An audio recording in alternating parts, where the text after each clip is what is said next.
En fait, c'est ça, c'est qu'au début, les grandes choses, ce sont que la réunion de plein de petites choses, mis bout à bout, en fait. C'est un grand château, c'est juste un amas de pierres, de petites pierres comme ça. Au lieu de dire Marvel, on va dire Tama. Ouais. En tout cas, si on Ah, fait Motif, tu te ça, rappelles, lorsqu'on a commencé à échanger, c'est ce que je te disais, que hmm. c'est la perspective. Mais j'ai une petite influence qui vient de l'ouest du Cameroun, de chez les Bamoun, dans la BD. Parce qu'en fait, ce que les gens ne savent pas, c'est que au Cameroun, on faisait la BD avant même que on soit colonisé, quoi. Yo la troupe, c'est Motif, bienvenue, j'allais dire petit, mais dans ce très long podcast où je suis accompagné de tous les auteurs de Tama. On est en famille, on est entre nous et on a lancé une discussion sur Tama, sur l'ambition qu'on avait sur nos œuvres, sur nos influences graphiques, narratives, etc. Mais aussi sur notre démarche, de pourquoi ça nous tenait tant à cœur de représenter différentes facettes de différentes cultures africaines, de comment on voyait les choses, de qui nous a inspiré aussi dans cette démarche-là, parce qu'il y en a, et de tout plein de choses très intéressantes. C'est un format podcast, c'est un format audio. Pose-toi tranquillement, si t'es en route, si t'es en train de dessiner, si t'es à la salle, si t'es je sais pas où, mets tes écouteurs. Bon, la qualité audio ne sera pas maximale, mais c'est largement audible et prend place à la discussion avec nous. Tout en n'oubliant pas, bien sûr, de précommander ton tome de Tama, 250 pages couleur, 5 histoires différentes, 100% culture africaine, lien dans la description. Il ne nous reste plus que 7 jours, une semaine pour nous, pour atteindre notre objectif de financement, pour pouvoir matérialiser cette vision dont on va vous parler dans ce long podcast, de pourquoi pas changer la façade, le paysage de la bande dessinée francophone en y apportant plus d'africanité. Il ne reste plus que 7 jours, donc si tu n'as pas précommandé, une précommande, un soutien, un don, un partage, on prend tout, on est en mission. Bonne vidéo. C'est que les personnes qui vont lire ton histoire, parce qu'il y aura des Africains, il y aura des non-Africains, il y aura aussi des gens qui ne connaissent pas le tchèb, c'est qu'à la fin, ils aient envie de manger un tchèb. Donc, Ah, mais littéralement, c'est mon but, là. Il faut qu'ils aient envie de manger du tchèp, boire du bissap, si c'est possible. Alors, dans ton histoire, quelle culture africaine t'essaies de mettre en avant? La culture sénégalaise, à peu près, ça se passe dans la ville de Dakar. À travers à peu près, ces péripéties, on va dire, je vais mettre en œuvre plusieurs aspects de la culture au Sénégal. Par exemple, comment le quotidien des animaux, l'architecture, comment les personnes sont sapées, à peu près leur personnage, tout ça.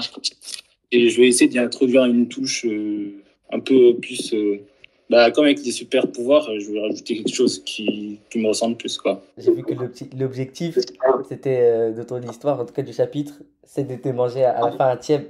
Donc j'espère qu'il y aura une scène, et tous les lecteurs espèrent ça, qu'il y aura une scène à la fin où, comme dans les shonen, comme dans Dragon Ball, où ils sont tous autour de la table et il y a un bon gros tiède au milieu. C'est ça, mais exactement, je voulais lâcher un truc comme ça à la fin, mais je vais voir comment mettre en scène tout ça, parce que il y a un truc à la fin qui va être inattendu, quoi. J'ai pas envie de trop spoiler. Et après, ça va être dur quand même de représenter la nourriture. Moi, je galère un petit peu à représenter la nourriture. Parce que c'est vrai que la nourriture, c'est aussi un vecteur très puissant de culture. C'est peut-être même un des premiers, en fait, avec la langue. Je dirais la langue, la nourriture, en deuxième presque. Et on parle souvent on essaye un petit peu de voir ce que les Asiatiques ils ont fait. Bah, les Asiatiques, Ouais. Surtout les Japonais, ils ont vraiment su Les Japonais ont quand même réussi à nous vendre à leurs nous faire sushis, manger hein. des sushis, Des poissons crus. des pâtes dans l'eau. Ils ont réussi à nous faire manger des pâtes dans l'eau, des ramen, ce sont des pâtes dans l'eau. Ils ont comme le truc à des En meilleurs. tout cas, moi, je n'arrive pas. Je sais pas comment vous arrivez à manger les sushis, mais bon, c'est pas pour moi. Ah ouais. Mais je vois les non, t'inquiète, gens, ils c'est dégustent ça. Ah, mais oui, mais c'est vrai qu'on a un japonais là, avec nous. Mais Non, t'inquiète, Pio, c'est gérable. Le goût est pas mal parce qu'il y a beaucoup il y a beaucoup de quoi assaisonner. Ils ont leur façon d'assaisonner, leur petite Moi, sauce. perso, c'est pas le goût qui me dérange, mais c'est manger quelque chose de cru par principe. Je suis pas trop fan, hein, parce que je me dis il doit avoir des vers, des microbes, de tout ça là. Non. Quand on cuisine avec la chaleur, au moins, ça élimine beaucoup de microbes. Je ne veux pas me retrouver avec des ténias ou ascaris Ah dans bah le apparemment, ventre. Non. les Japonais ils maîtrisent Non, quand pas de même. risque, pas de risque. Ouais, ils maîtrisent.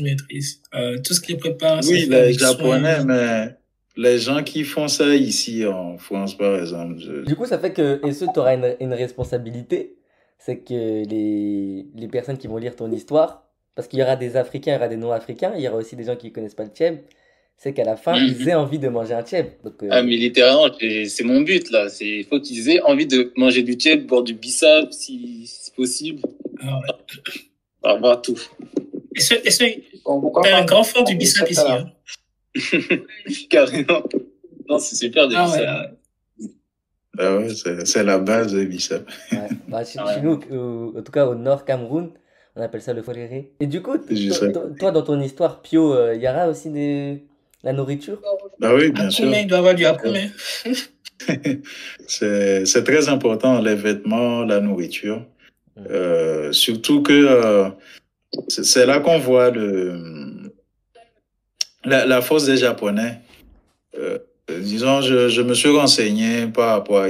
Ce qu'ils font, c'est pas du hasard, hein, c'est fait exprès. Le truc, au fait, dans les mangas, les animés, généralement, en tout cas à l'époque, et ça continue même jusqu'à présent, leur objectif, c'est de viser un public occidental.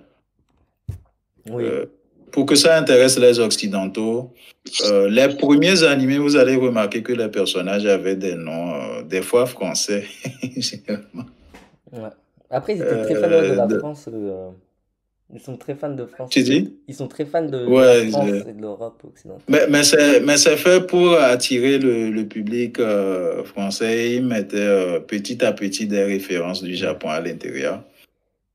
Et maintenant, ça fait partie de leur, comment on appelle ça, de leur soft power. Le fait de mettre des références du Japon, ça fait que il y a du tourisme. Les gens ont envie d'aller au Japon. Les gens ont envie de consommer japonais, de s'habiller en japonais. Les gens portent des kimonos, des trucs. Il y en a qui achètent même des katanas. Je ne sais pas trop à quoi ça leur sert, mais bon, On est un chez moi. c'est là qu'on voit la puissance du soft power. Bah, après, c'est. Ouais, c'est. Donc, si on est nombreux, on est plein de créateurs à faire pareil pour tout ce qui vient d'Afrique, franchement. On va attirer beaucoup de regards sur le continent, beaucoup d'investissements. Ça peut être que bénéfique pour l'avenir. Est-ce que toi, Akira Junior, et toi, Smog, il y aura de la nourriture un peu dans vos histoires? Chez moi, oui. Normalement, il doit y avoir. Maintenant, après, il y a quand même une personne dans son héritage, c'est cuisiner. Je ne peux pas faire d'héritage sans mettre d'héritage dans la cuisine. C'est quasi illogique. Mais sinon, il y aura des scènes de cuisine. Toujours. Il faut quand même.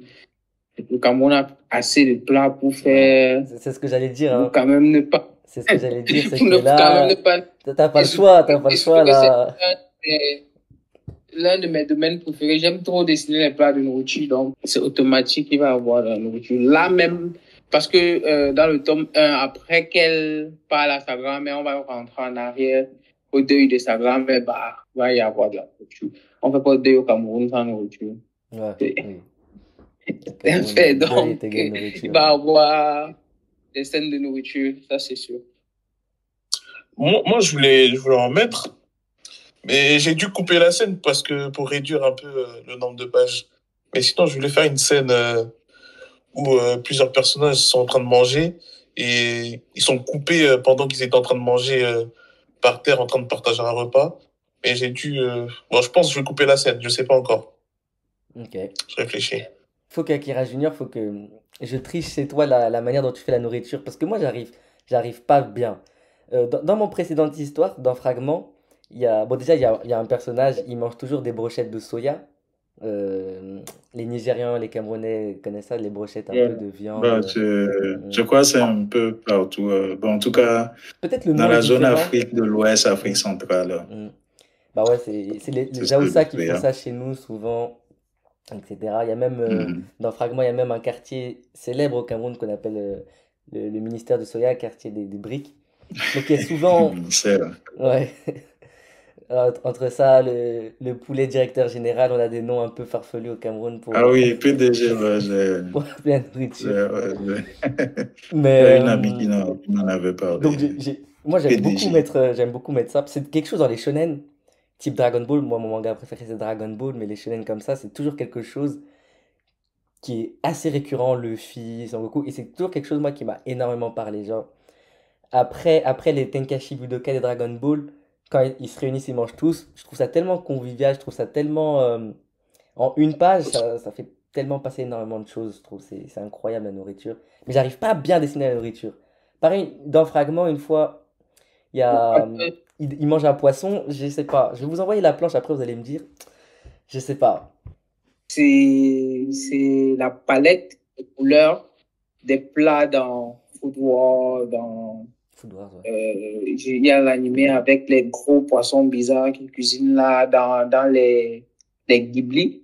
Mais maintenant, ce que je fais en fait, c'est que si je veux faire le poisson braisé du Cameroun, le poisson braisé du japonais est comme notre poisson parce qu'on les met à la braise. Mais maintenant, il y a les subtilités du Cameroun que j'ajoute sur ce que je tire de leur manière d'illustrer, par exemple, le poisson. Parce que eux, ils mettent un poisson braisé, mais ils vont pas mettre de piment, ils vont pas mettre des condiments à côté, ils vont pas mettre de carottes, ils vont pas mettre d'oignons. Maintenant, moi, je vais chercher un autre plat chez eux où on découpe les oignons et je m'inspire parce que pour représenter la nourriture, la couleur est très, très importante. Parce que dès le moment où tu fais un oignon qui n'est pas comme l'oignon, ça se voit pas. Donc, c'est comme ça que moi, j'ai commencé à faire une étude. J'ai commencé à reproduire tous les plats d'abord du Cameroun, parce que je ne pouvais pas aller attaquer les plats du Sénégal ou de la Côte d'Ivoire, sans finir les plats du Cameroun. Et après les plats du Cameroun, j'ai fait des pâtisseries et tout. Et après, j'ai réussi à trouver les palettes, en fait, pour chaque plat. Ça, tu vas voir, quand je représente un plat de nourriture, tu as l'impression que tu es en train de représenter vraiment le plat. Parce que c'est les couleurs, en fait, mais la triche, c'est d'aller prendre, c'est pas une triche, mais il faut faire une étude sur, si tu vas vraiment sur Pinterest ou je sais quoi, tu vas voir vraiment pas, dans Food War, ils représentent tellement bien la viande. Ouais, tu vois la viande, tu as l'impression que c'est vraiment de la viande. Et donc, quand tu fais une étude juste, tu ne pipettes pas la couleur, mais tu essayes de reproduire la palette de couleurs. Avec le temps, ça vient. Comme le poisson que tu veux faire là, les Japonais, ils représentent bien un poisson braisé. Mais ils ne prennent pas le style de poisson qu'on mange au Cameroun. Ils vont faire, par exemple, ils ont plus des bas, des trucs un peu bizarres, pas nos styles de poisson, mais la brûlure ou alors le contact avec le grillage est le même. Maintenant, tu essaies de reproduire ça sur notre maquereau ou sur notre bar. Et puis, ça, avec de l'exercice, ça donne comme ça, je fais les plats.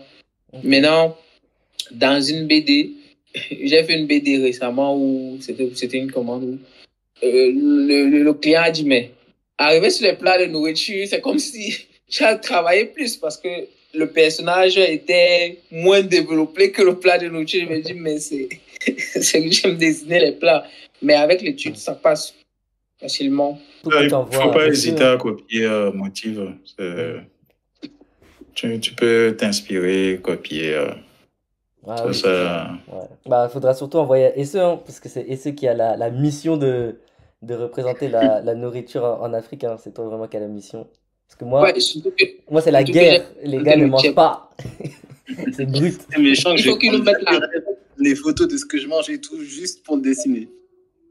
Ouais, c'est une bonne stratégie. Et il faut nous mettre la recette dans ta BD. Il ne faut pas juste nous présenter le plat du chef. Si on part chercher le poisson, il faut nous montrer comment on prépare le poisson. Ah oui, la recette, oui, c'est vrai. Ouais. À la fin de la BD, au moins de voir comment, je sais pas, si tu manges le chef chaque jour, tu vas aller seulement chez ta belle et demander la recette du chef. Ben, je trouve que ça serait super intéressant qu'à la fin de ton histoire, le plat n'apparaît pas, mais qu'on montre vraiment les étapes du chef. Ça peut sauver le mariage de quelqu'un quelque part. Ouais, un chef et je pense que ça va être très intéressant. le dénouement, en fait, pousse vraiment à voir comment on fait le tchèp. Même si tu ne vas pas dans les détails, au moins, comment on agence les ingrédients, quels sont les ingrédients, pourquoi le poisson est important. Je pense que dans ton histoire, ça va être très, très bien. Si à la fin, après, tu nous présentes un plat de tchèp, moi, je suis convaincu que ça c'est une idée. Hein. Et ben ouais, soit tu le mets directement dans ta BD, tu essayes de faire un truc voilà, qui peut être très surprenant, ou sinon, n'oubliez pas qu'après, il y a la bande dessinée, après on fera quelques fiches un peu illustrées, comme des points culture pour expliciter ce qu'on a mis dans la BD, ça peut être des motifs de vêtements, ça peut être justement des plats, ça peut être voilà, comme ça des références. Par exemple, moi, dans notre histoire avec Axel, mon scénariste là, ça s'inspire un peu de... Bah vas-y, je te laisse en parler, des murs, Axel. Je te laisse en parler. J'avoue, un peu sur des pages un peu solo, faire des petites planches, des préparations. Ouais. Ça peut être pas mal. Ouais, les murs de Edo, c'est quelque chose qui est très peu connu. Et pourtant, d'après les recherches qui ont été faites, c'est souvent quand on pense à les plus longues fortifications au monde, on pense à la Grande Muraille de Chine, les murs de la dynastie Qing, puisque ça a été construit sur près d'un millénaire. Et c'est principalement la partie qu'on voit le plus, c'est la dynastie Qing, l'une des dynasties qui sont succédées en Chine, qui a construit ce qu'on voit et qui c'est vraiment majestueux. Donc souvent on pense à la grande fortification des Qing, mais en réalité, la plus grande ligne de fortification, c'est en Afrique et en Afrique de l'Ouest. Et donc, c'est au niveau de l'Empire Edo, qui est dans l'actuel Nigeria, donc centre de l'actuel Nigeria, où c'est pas en pierre, c'est pas un ouvrage qui est de la pierre travaillée, c'est de la terre, de la terre battue, travaillée avec de la main d'homme, qui a servi à faire des fortifications de village en village. Et aussi, ça a pris aussi près de au moins 300-500 ans, parce que c'est les années 1300, 1400 jusqu'à la fin de l'Empire. Tout c'est Ianu, parce que les gens de l'Empire appelaient ça Ianu. Donc les Ianu se sont joints pour faire finalement, quand on mesure bien, les plus grandes fortifications au monde. Et c'est en Afrique de l'Ouest.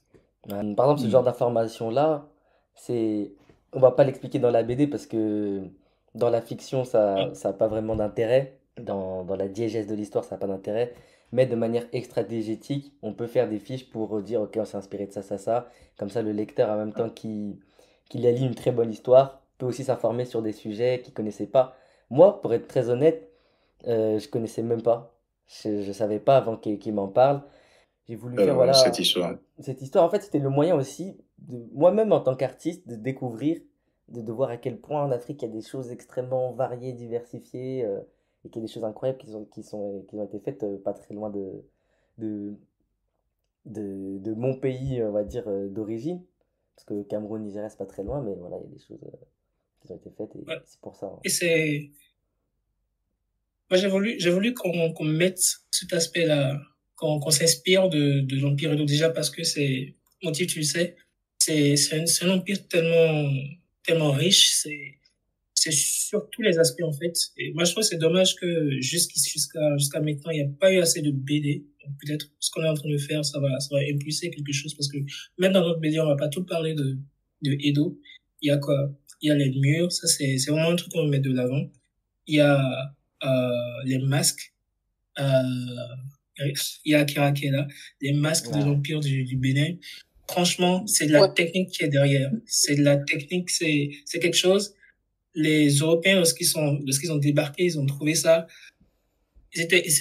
Bon, dans leur conception, les Africains ne peuvent pas faire ce genre de choses. C'est une technique ancestrale qui est passée. Il y a des vidéos sur YouTube là que depuis des années je me les passe. C'est vraiment une technique. Déjà en Afrique, on a notre propre technique du travail du fer. Ça c'est partagé dans toute l'Afrique. Maintenant le travail du bronze et faire des masques assez fins, assez perfectionnés qui datent. C'est détaillé avec En tout cas, j'ai vu ça, des petits détails et tout ça, c'est vraiment impressionnant.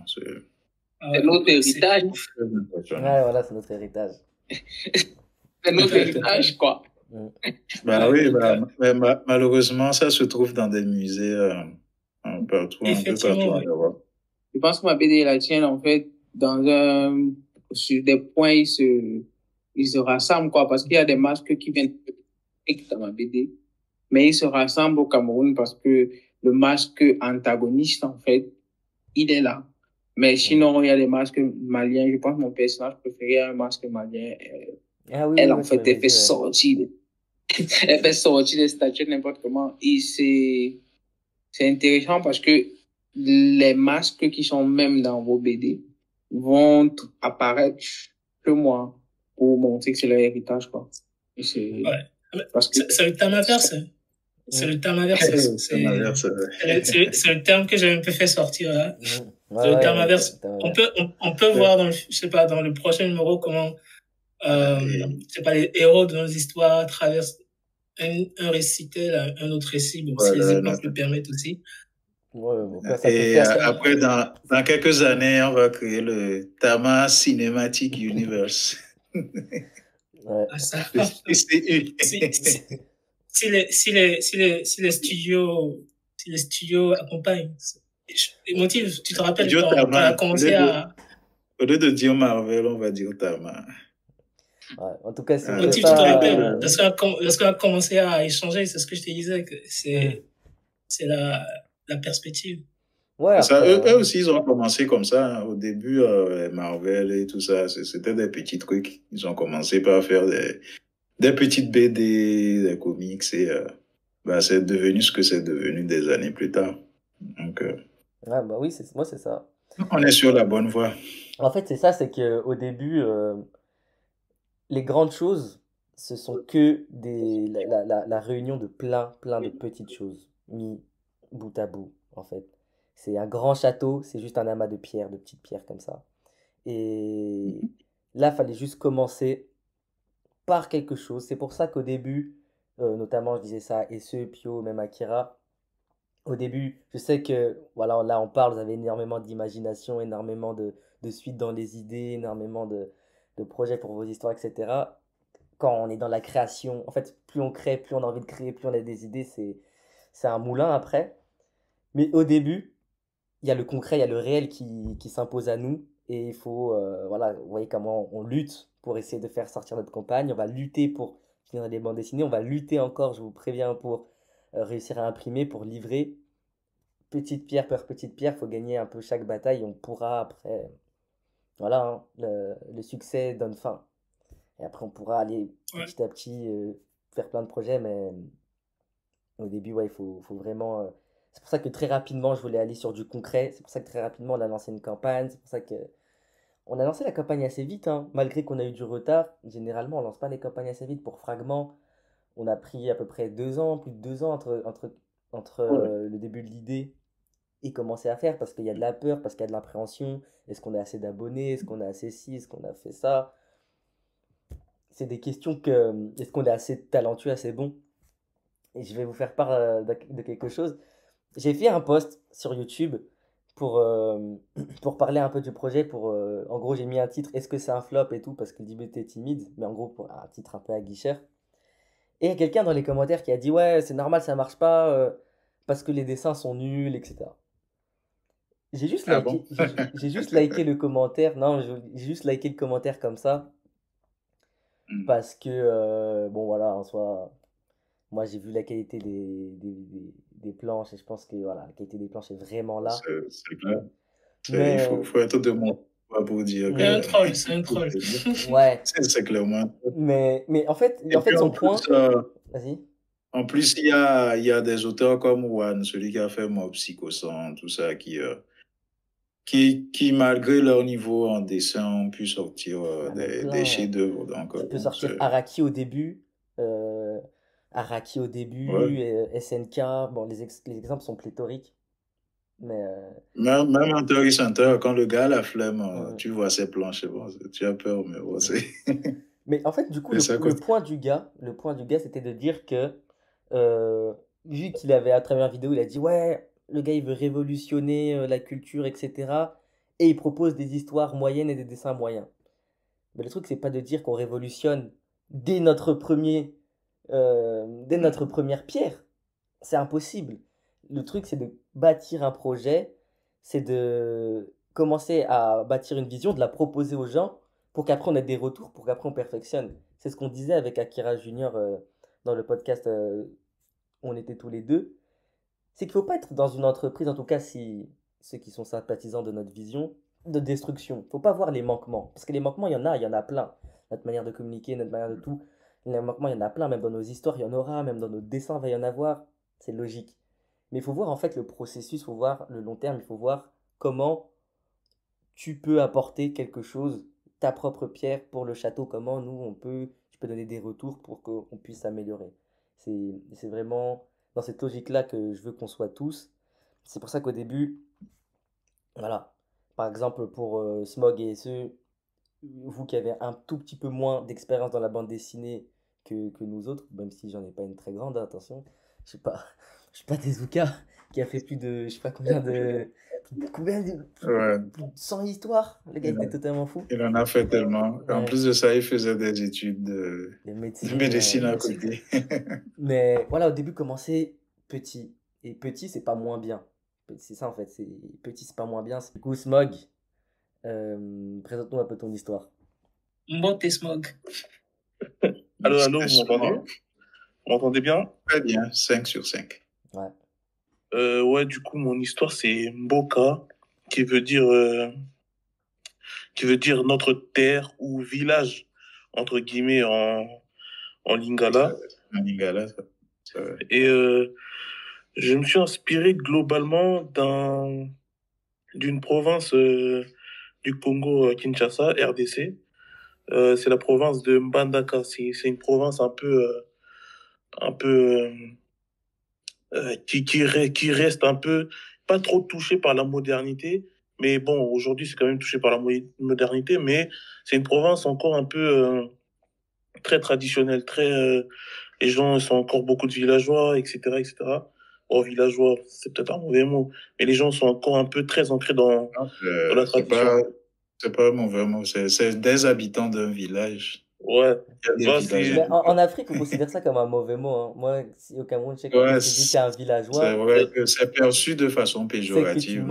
À Kinshasa, c'est quand même perçu comme un mauvais mot. Ouais, villageois, il y a encore beaucoup de complexes là-bas. Et du coup, je m'inspire globalement de ça et de la tribu, de l'ethnie de Bangala. Je sais pas si vous connaissez trop. En gros, les Ngala, les Ngala, les Bangala. Bangala, ça veut dire... Parce que ça veut dire quelque chose d'autre aussi. Oui, je sais. Mais en gros, il y a les Ngala. Les Ngala, c'est les habitants du Royaume Congo. Bon, du Royaume Congo, en très, très gros grimé, qui habitaient autour du fleuve Congo qui traverse... le fleuve Congo qui traverse les deux Congos, etc. En gros, autour du fleuve, les personnes qui habitaient autour du fleuve, c'est les Ngala. Et du coup, les Ngala, au pluriel, c'est Ba-Ngala. Par exemple, les Ndundu, au pluriel, on dit des Ba-Ndundu, etc., etc. Du coup, c'est pour ça que je dis les Bangala. Mais en gros, c'est les Ngala. On dit plus Ngala, mais Bangala, c'est au pluriel. Okay. Et en gros, je m'inspire de ce peuple-là en termes de coutumes, de tenue. Après, nous, on n'a pas présenté, ouais. Donc, Axel, je te laisse présenter un peu notre histoire. Ok. Je pense notre histoire va se démarquer par l'histoire d'amour qui s'y trouve. L'amour a deux facettes. L'amour filial, enfin, d'un père à son fils. Un amour qui... trop d'amour, je dirais, et c'est même ça ce qui va donner le problème par la suite, l'un des problèmes par la suite. Et l'autre aspect, c'est l'amour entre l'amour d'un couple qui, à son niveau aussi, ne sera pas mesuré et qui va contribuer aussi à causer le problème. Donc, de quoi il s'agit? Donc, dans un empire, un grand empire d'Afrique de l'Ouest, on a un souverain, puissant, grand, euh, grand soldat, d'ailleurs, c'est comme ça que s'ouvre l'histoire. C'est une bataille. Il mène une bataille. Il remporte la bataille avec un de ses lieutenants qui sera sacrifié. Il devient empereur. Et puis, voilà, il solidifie son empire. C'est à l'image des grands empires de l'Afrique de l'Ouest dans le temps.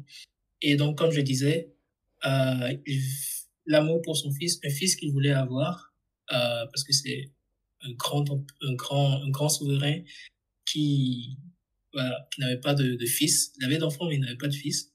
Et donc, le fait de vouloir un fils va être une obsession pour lui. Quand il l'aura, il va choisir son fils, en faire le privilégié, le fils héritier. Et voilà, par la suite, cet amour qui va devenir aveugle va causer la perte de l'empire. D'autant plus que quand le prince, lui, parce qu'il va tomber amoureux, il ne sera pas maîtrisé cet amour-là et voilà, l'empire sera au bord de l'effondrement à cause de l'aveuglement du père et du fils. Et voilà, il faudra vraiment puiser dans les ressources de l'homme, les ressources qu'on peut faire pour arriver à résoudre une situation qui est vraiment très, très périlleuse. Il faudra puiser dans ses propres ressources, il faudra faire usage de notre intelligence, de notre calme, incarné par un personnage, pour pouvoir résoudre ça. Donc c'est un peu dramatique. Ça commence de façon épique. Après, il y a un peu d'aventure, c'est plaisant, mais vers la fin de l'histoire, c'est assez dramatique, c'est parfois même sanglant. Le Donc c'est un côté, peu le ça côté, l'histoire le de côté Raven. épique, c'était le plus marrant à dessiner, hein. C'était le plus marrant à dessiner, le plus facile. C'était la Et, guerre, les armes, les cris, les expressions, très dramatiques. Et maintenant, ça va être un peu plus le calme, les discussions. C'est intéressant aussi, les émotions. Et puis voilà. Ce qui est bien avec donc, Ce dont c'est cette un peu vous langue. parlez, ça me fait penser à deux. Il y a Kingdom et il y a un animé qui est sorti récemment, Yatagarasu. Bah, Kingdom, c'est une de mes Yatagarasu. grandes inspirations en termes, euh, en termes de dessin, moi, pour cette histoire-là, hein. Parce que de base, j'ai pas du tout ce style-là. Moi, mon inspiration, comme d'hab, c'est Toriyama. C'est. Voilà. Il Mais est très sinon, ouais, fort. là, je me suis beaucoup inspiré de Kingdom parce qu'il fallait. Je voulais un univers très exigeant. Parce que c'est fortement inspiré donc de l'Empire Edo. Royaume Edo. Empire ou royaume? Je sais même plus. L'Empire. Ouais, Parce on que peut dire ça c'était comme dans un l'Est. empire, ouais. Ouais, on qualifie ça comme un empire. Je voulais un peu comme les univers comme Kingdom, peut-être pas autant parce que c'est pas, on le nomme pas Empire Edo, c'est pas comme ça qu'il est nommé. C'est imaginé, c'est un empire imaginaire, mais faire un petit peu comme Fullmetal Alchemist, c'est-à-dire être quand même très référencé, très sourcé et très précis dans les armes, dans les armures. Pour ça que voilà, ADOT, même si j'imagine bien que les généraux de guerre ou même les empereurs n'étaient pas sapés exactement comme ça, il y a quand même de la crédibilité et il y a quand même, on va dire, une recherche au niveau de sa tenue, de son chara-design, des tissus qu'il utilise, etc. Et après, là, je viens injecter, rajouter un petit peu de fantaisie, un petit peu voilà, de loufoque, de quelque chose qui sort un peu du réel. Et Kingdom m'a beaucoup inspiré pour ça, Full Metal Alchemist aussi, comme je l'ai dit. Et pareil, Kingdom, c'est la manière dont il arrive à placer. Parce que c'est très stratégique, Kingdom, dans la C'est guerre. ça, Mais, les batailles mais tu comprends tout. Tu comprends tout. ici. Et surtout les chevaux aussi. Ah, les chevaux, c'est. On en parlait dans. Je pense à un de nos premiers fois qu'on parlait des chevaux avec Akira Junior, justement, qui me donne des astuces. Ouais. Les chevaux, Des c'était chevaux parce que compliqué. dans l'histoire, on a fait un mix de cultures. C'est pas qu'une seule culture. Il y a la culture principale, en fait, c'est la culture Yoruba. De base, la culture Yoruba motive Adeoti. Adeoti, c'est un nom Yoruba. Donc, la culture principale, c'est la culture Yoruba. Mais dans les effets, dans les accoutrements. Par exemple, pour montrer la splendeur du royaume dans les parties sur l'Empire Edo. D'ailleurs, c'est vraiment proche des Yoruba, c'est deux peuples qui se côtoient. Et parfois, même les habitudes peuvent se ressembler, même les langues parfois se ressemblent. Par exemple, la façon de dire empereur ou roi en Yoruba et en dans la langue des Edo, c'est pratiquement pareil. Oba, ils disent Oba. Oba. Ouais, Oba. Et donc, il y a ce mix-là. Après, on a les Hausa. On a les Hausa avec les chevaux. C'est les Hausa qui apportent la culture chevaleresque, des chevaux, équestres. Et on a aussi les Mandingues. Bon, les Mandingues, c'est vrai que ça fait très éloigné parce qu'on est dans le Niger, ou même le Mali actuel. Mais voilà, on a voulu faire ce blend là quand même, qui est assez intéressant parce qu'avec Motive, on verra si on pourra faire un peu de, c'est pas une fantaisie, mais mettre peut-être cet aspect où il y a un observatoire astronomique. On verra si on pourra apporter ce petit truc intéressant. Bah, on peut se permettre cette uchronie. C'est vrai que moi-même, j'avais un petit peu ce blocage. Et quand je vois certains commentaires aussi que j'ai reçus sur Twitter, etc., il y a d'autres personnes qui ont ce petit blocage que, vu qu'on fait des histoires sur l'Afrique, il faut être absolument extrêmement rigide et pas embellir les choses. Bah non. Ah non. Alors que les autres le font. Les autres le font. Et c'est les autres le font très bien. C'est un moyen de se raconter des histoires. C'est de la fiction. Voilà, c'est comme, on en parlait avec Akira Junior, il y a des gens qui ont pété un câble sur Twitter parce que Nafi, notre emblème, elle avait les yeux bleus. Je dis, mais non, mais les Noirs ont pas les yeux bleus. Ça, c'est un truc même que je ne comprends pas. C'est la preuve au fait que, en Afrique, on ne fait pas la promotion de nos trucs, de nos cultures et tout ça comme les autres le font. Il y a bien des Africains avec des yeux bleus. On est un peu déjà. Il y a des albinos, par exemple. Ils n'ont que, par exemple, des cheveux roux, d'autres des cheveux blancs. Il y en a qui ont des yeux bleus. Déjà, et puis... Tu peux taper sur YouTube, tu vas voir des noirs avec des yeux bleus. Ça, c'est pas... Et puis, j'ai envie de bon, dire... c'est un peu rare, un peu comme avec les albinos, mais bon, c'est pas quelque chose qui n'existe pas. Moi, je prends souvent l'exemple des katanas. Les katanas, en tout cas de ce que j'ai vu, peut-être que c'était pas si efficace que ça. C'était un métal qui était pas si robuste que ça. Justement, c'était un métal. C'est pour ça que les forgerons passaient énormément de temps, parce que le métal était un peu nul. Il se cassait vite. Bah oui, et puis imagine une petite lame comme ça. Mais dans l'imaginaire collectif, les Japonais en ont fait l'arme de destruction infinie. T'as l'impression que katana versus arme nucléaire, t'as l'impression que c'est katana qui gagne, tu vois. Ils en ont fait tout un lore. Ouais, bon, et puis même katana versus comment on appelle ça là? Coupe-coupe. Comment on appelle? Il y a un autre nom qu'on donne à ça. Machette. Le quoi? La machette. Machette, voilà. Un katana versus une machette, je suis désolé. Moi, je pense que la machette l'emporte, hein, parce que c'est beaucoup plus épais, c'est plus grand. Contre une petite lame, même si ça a été travaillé n'importe comment, bon, je crois que dans la réalité, ça ne... si les deux croisent le fer, un katana et une machette, je pense que la machette l'emporte. Bah pourtant, il y a tout ce storytelling autour du katana.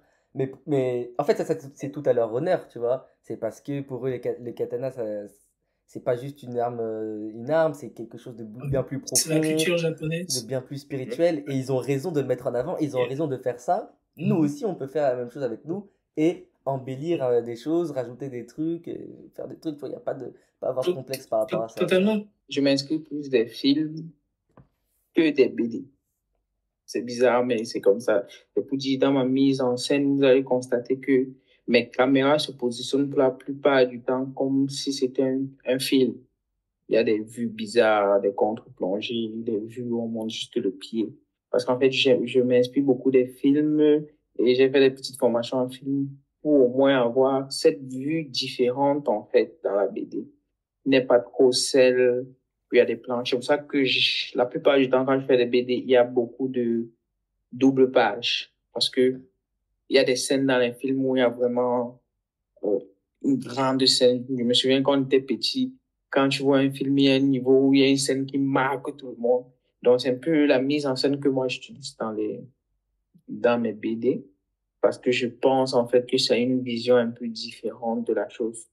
Maintenant, en termes d'inspiration, dans les BD, je prends plus des comics parce que mon style graphique se ramène un peu dans les comics. Mais bon, comme motif, c'est Akira Toriyama. Et Akira Toriyama, c'est dans la philosophie. Vous avez constaté que je ne veux pas suivre quelqu'un dans ma philosophie d'illustration. Je fais ce que je pense qui est normal. C'est pour ça que dans ma BD, il y a un type qui a le masque, il a une arme à feu.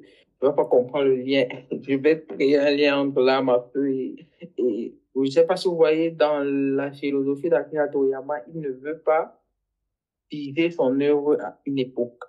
Ouais, C'est pour dire, c'est ça, ouais. même si mon œuvre se fait en 2024 ou alors en 2025 ou en 2027, il y a des choses qui sont illogiques mais qu'on réussit à expliquer c'est un peu ce qu'Akira Toriyama fait parce que vous allez voir, il y a des hommes, on va voir un président, des chiens, c'est pas grave, c'est une BD. C'est pour ça que je disais dernièrement que si je fais une fille africaine avec des yeux bleus, c'est pas grave, c'est une BD. On va pas être casé sur la réalité alors qu'on est dans une fiction. Donc, dans ma BD, autant il y a des personnes avec des masques qui ont des armes à feu, autant il y a un monsieur, lui, il a sa machette, et autant il y a une personne qui utilise un vêt pour bagarrer, autant il y a une personne qui sait sa guitare. Parce qu'en fait, le but, c'est quoi? C'est raconter une histoire. Un peu, ouais, Akira Toriyama, il avait une technologie qui va même en 2070 et après, il ramène un Budokai Tenkaichi où c'est traditionnel, où il y a des gongs, où il y a des trucs. Donc, c'est un peu ça, là. Même Masashi Kishimoto, vous voyez, c'est Naruto, c'est un ninja, mais il y a des téléphones. Dans Boruto, on ne prend pas Boruto, mais dans Naruto, il y a des écouteurs, La des ville de trucs. Pain, En ouais, fait, elle est très technologique, la ville de Pain. oui, Son oui, il y projet. a des peines avec même des robots. Vous voyez, parce que l'analyse que j'ai fait des films, parce que je vois beaucoup de films, c'est que dès le moment où on veut figer une œuvre à une seule époque, on apporte beaucoup de critiques. Donc, ce sont mes inspirations pour la plupart. Et maintenant, dans le graphisme, je pense, ça se rapproche plus du comics que du manga. Mais dans les effets de lumière, c'est manga, parce que maintenant, ça, les effets de lumière que j'utilise pour la plupart du temps, je les prends dans les animés. Donc, moi, vraiment, j'ai trop de références. Pour vraiment créer du Akira Junior, il faut s'inspirer de tout ce qui m'influence, quoi. Mais, j'ai une petite influence qui vient de l'ouest du Cameroun, de chez les Bamoun, dans la BD. Parce qu'en fait, ce que les gens ne savent pas, c'est que au Cameroun, on faisait la BD avant même que on soit colonisé, quoi. On faisait de la BD déjà. Et dans l'analyse, en fait, des planches de BD de l'époque, on constate qu'il y avait une mise en exergue sur les masques et les statuettes. C'est pour dire, quand on voulait représenter un roi, on représentait le roi en allant vers ses statuettes, dans les statuettes avec lesquelles on le représentait dans la réalité. C'est pour dire, si le bédéiste Bamoun voulait représenter le roi Bamoun, il n'allait pas chercher à copier le roi qu'il voyait, mais il dessinait les statuettes du roi qu'on représentait en bronze et en bois. Ce qui faisait en sorte qu'il y avait une imagerie, c'est un peu comme les animés, c'est pour dire, quand tu vois je sais pas, dans un animé, c'est sa représentation qu'on met dans l'animé ou alors dans le manga. Donc, c'était un peu ça. C'est pour ça qu'il y a une représentativité brute des personnages dans ma BD. Donc, ça, ce sont mes inspirations.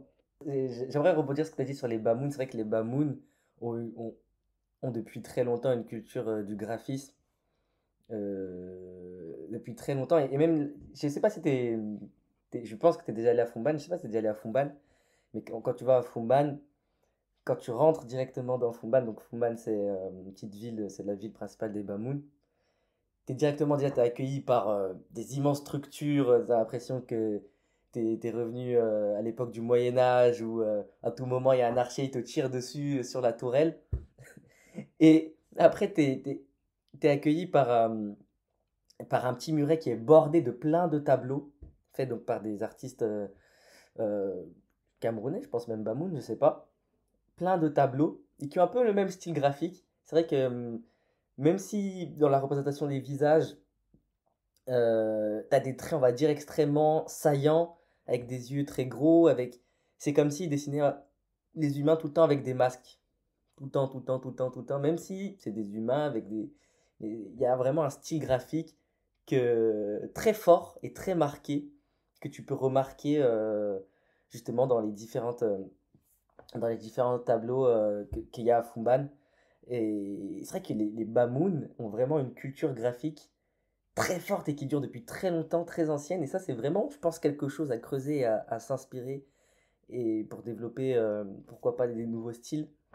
Parce que, encore une fois, quand tu penses aux styles qui ont été développés, on va encore reprendre les Japonais, parce qu'ils sont vraiment très très forts.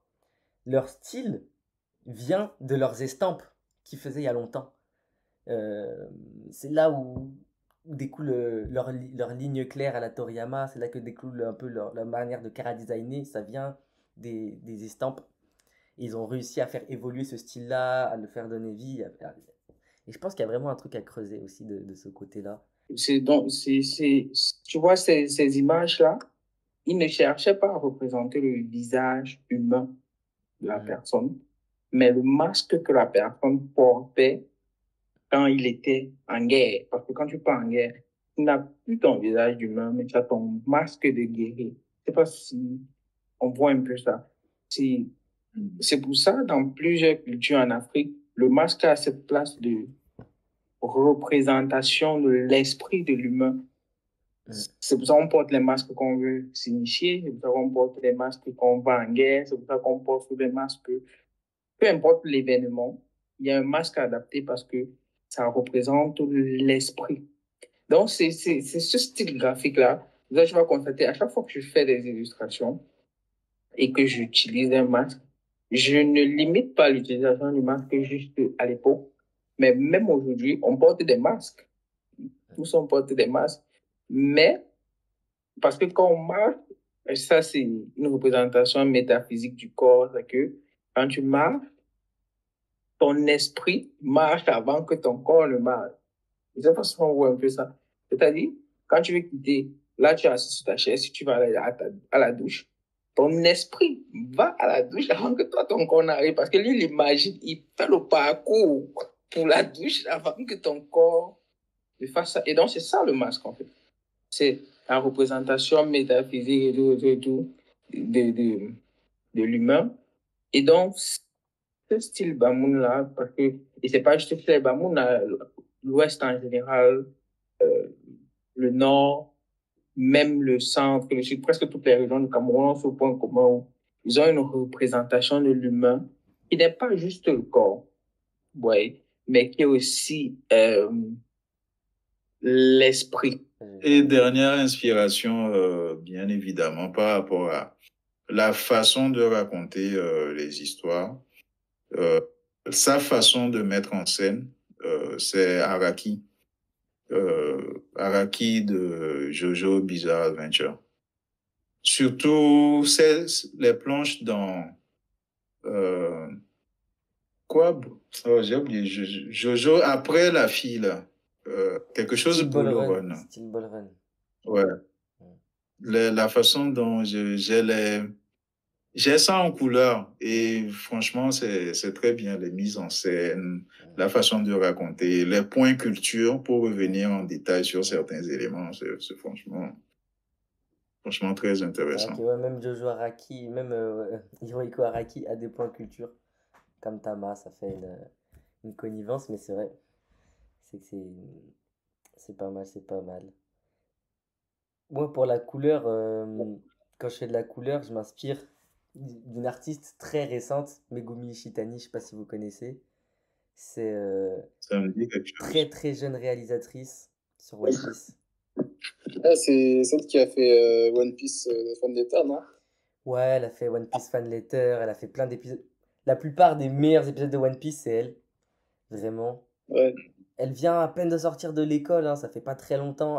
Son premier épisode qu'elle a dirigé, c'était l'épisode de Goku contre Jiren qui a cassé un peu Internet. Après, elle a enchaîné. Elle a vraiment avant, elle mettait beaucoup de reflets, mais là, elle fait vraiment que des aplats. Elle et elle travaille souvent avec un autre animateur dont j'ai oublié le nom. Elle est souvent en duo. Souvent, ils sont les deux à la réalisation. J'aime beaucoup son style, là. Ah, je kiffe. Avec des aplats, Ouais, pas beaucoup d'effets.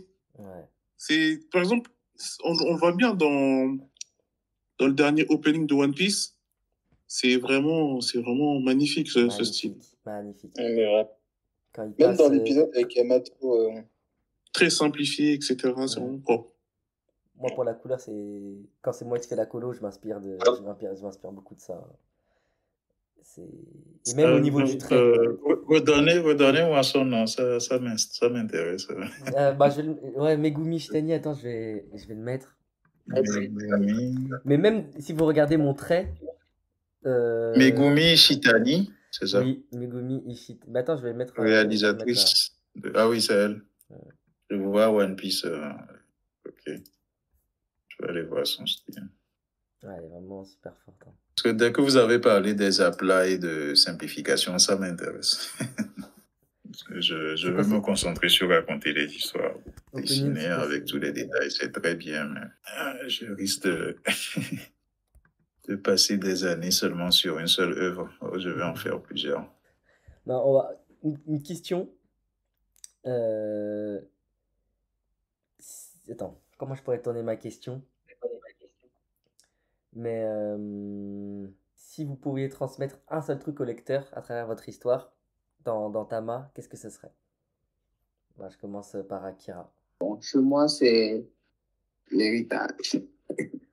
Ouais, les masques et leur héritage, quoi. Tu peux faire une petite ça phrase que je vais si tu veux, transmettre. ouais, ok. Héritage. Et ce? Notre héritage, elle est précieuse et il y a plein de pouvoir dans notre héritage. C'est ça, en fait, que je veux transmettre. Ok. Toi et ce? Du coup, pour moi, ce sera plus la responsabilité. Par exemple, les conséquences des actes qui a permis, par exemple, le mec, à la place d'acheter des poissons la journée, il s'y prend hyper tard. Et du coup, ça lui amène à plein de galères. Moi, ce que je vais transmettre, c'est abandonner, vous êtes condamné. Ah ouais,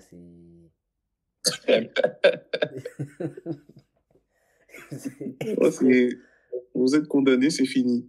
C'est extrêmement tragique. Voilà. C'est anti Wachowski, hein. Les frères, maintenant sœurs Wachowski, il faut lutter. Ceux qui ont fait Matrix. Faut lutter contre le système. Pas se laisser aplatir. Ok.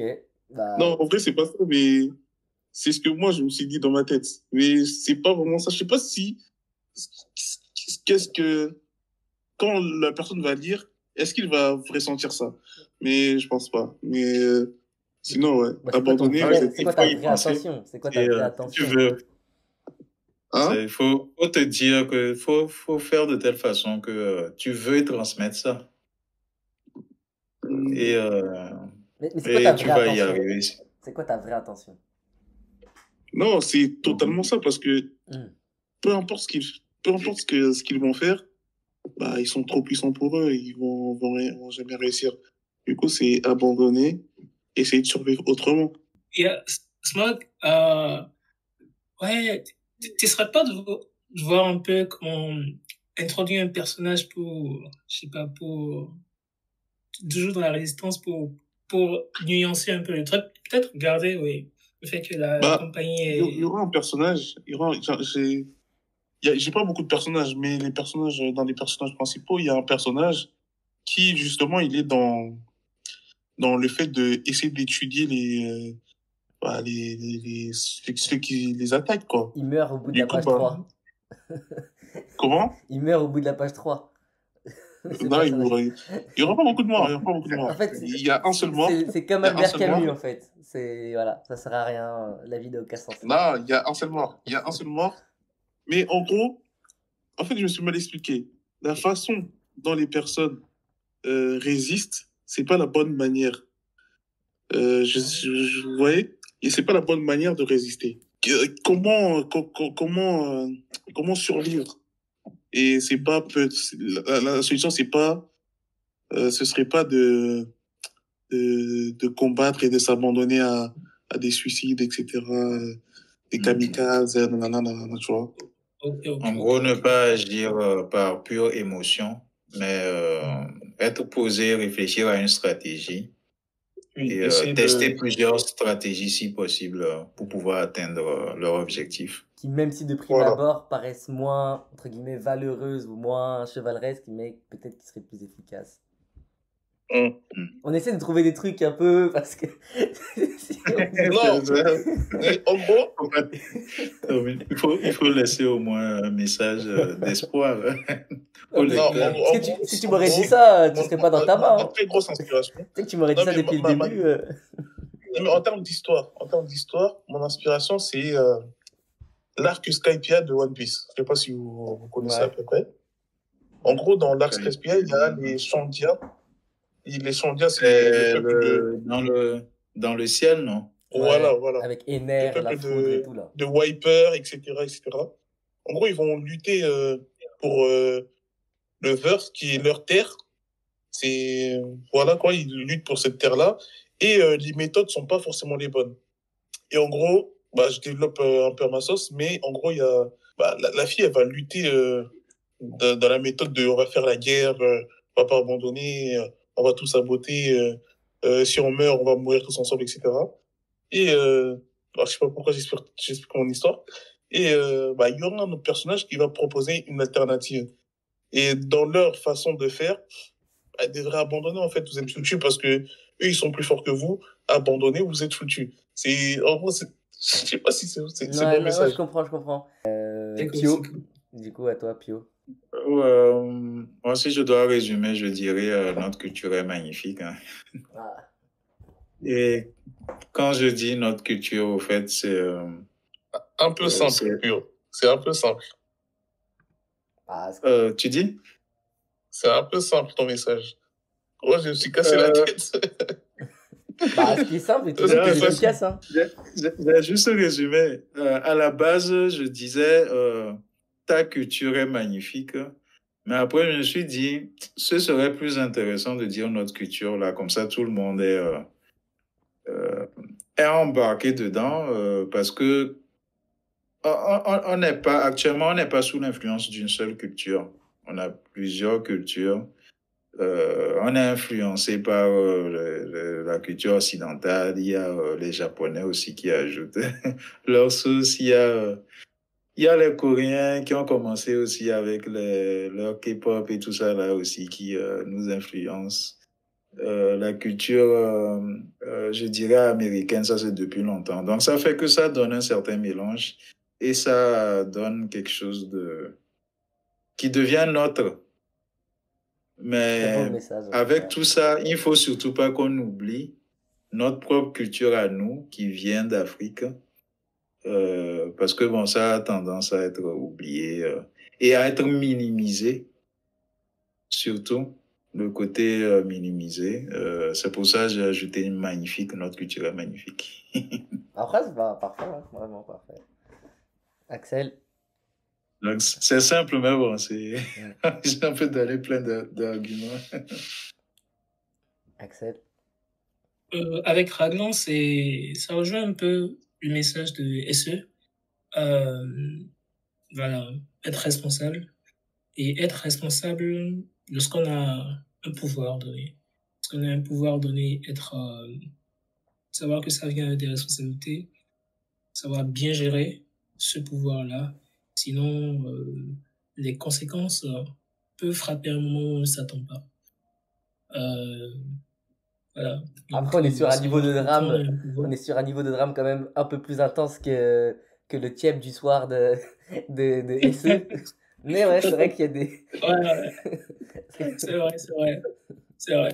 Mais c'est un peu ça. Ça va dans le même sens parce que, voilà, le héros de l'histoire de SE doit faire preuve de maturité. Donc, il a une commande, il doit la remplir. Sinon, il n'y aura pas de tchèp à manger le soir, n'est-ce pas? Bon. Il y a...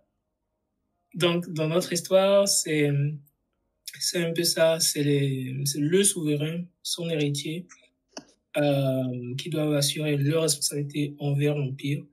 Et si cette responsabilité est oubliée, bah, c'est l'Empire qui périclite. Et ça, voilà, dans l'histoire, ça va vraiment être dommage pour un empire, je pense.